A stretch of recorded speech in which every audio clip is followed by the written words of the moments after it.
14 नवंबर इटावा में ये जो रैली नहीं है, महारैली नहीं, बहुजनों का रेला है, रेला।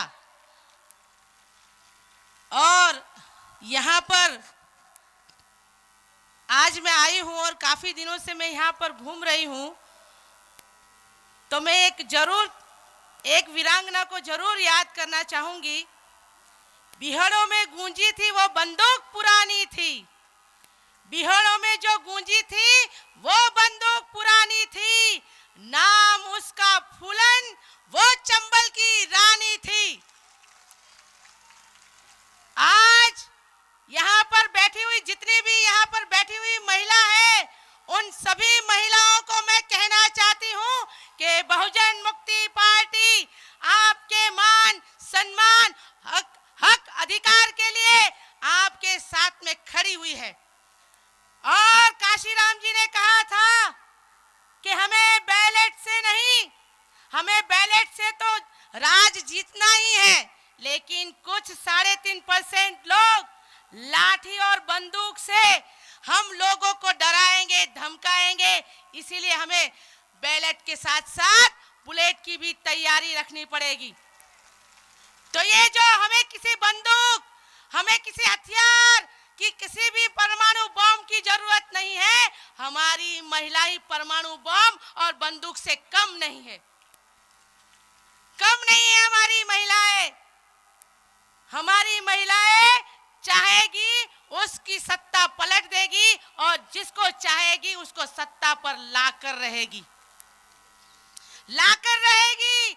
मैं जहां पर गई हूं, मैं जहां पर गई हूं, उन महिलाओं ने मेरा मान सम्मान किया।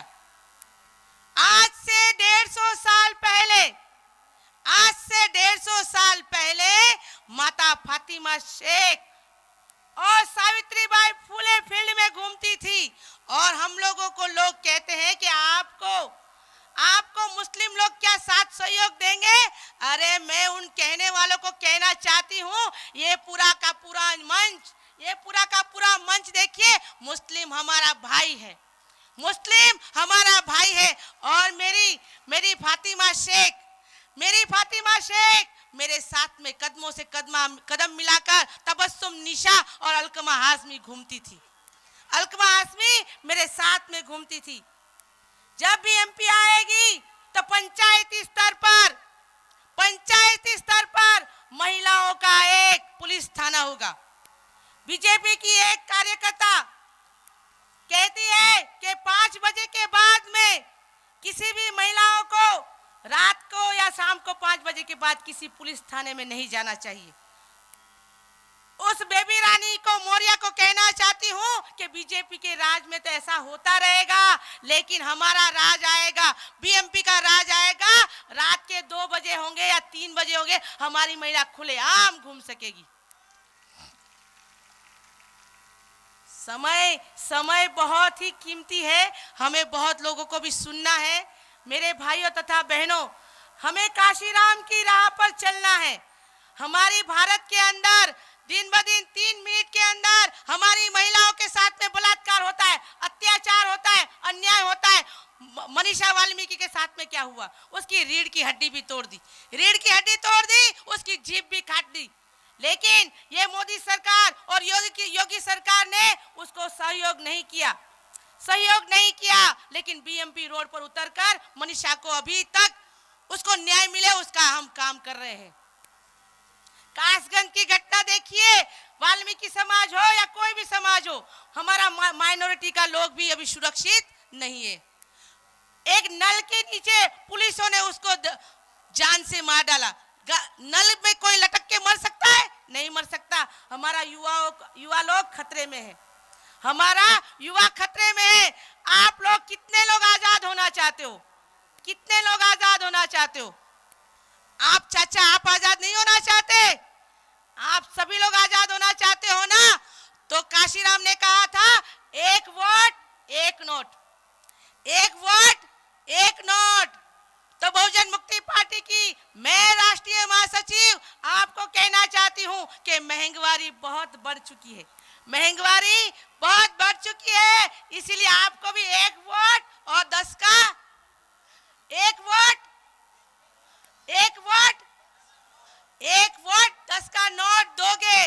जब हम लोग वोट देने जाएंगे, ईवीएम मशीन के अंदर बटन दबाएंगे और बाहर आने के बाद बूथ लेवल पर आप लोगों के लिए एक बक्सा तैयार रखा होगा, उसके अंदर आप जाकर 10 रुपए का नोट डालोगे और ईवीएम में होने वाली गड़बड़ी को हम लोग पकड़ेंगे। भाइयों तथा बहनों, बहुत सारी बातें हैं, लेकिन मैं ज्यादा ना बोलते हुए, जुल्म इतना बुरा नहीं जितनी बुरी हमारी खामोशी है।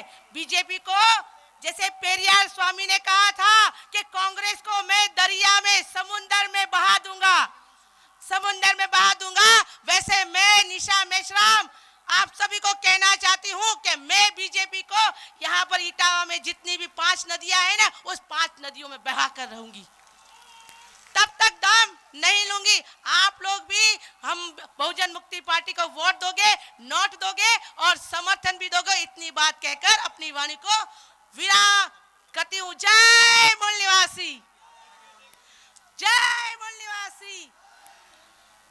योगी मोदी तेरा खेल,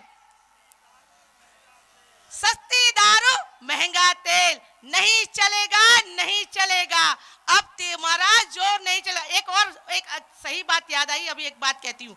हम पुरुषों को कहते हैं, पुरुष लोग कहते हैं कि हम बीजेपी को क्यों हटाए, क्यों भी हटाए, क्यों हटाए? क्योंकि दारू आप लोगों को सस्ती कर दी है ना, इसीलिए। तो महिलाओं को कहती हूँ, गैस का सिलेंडर इन लोगों ने महंगा कर दिया है, तो अभी बेलन का हम बेलन उठाएंगे और दारू वालों को भगाएंगे, दारू वालों को भगाएंगे। इतनी बात कह के अपनी वाणी को विराम देती हूँ। जय भीम, जय मूल निवासी।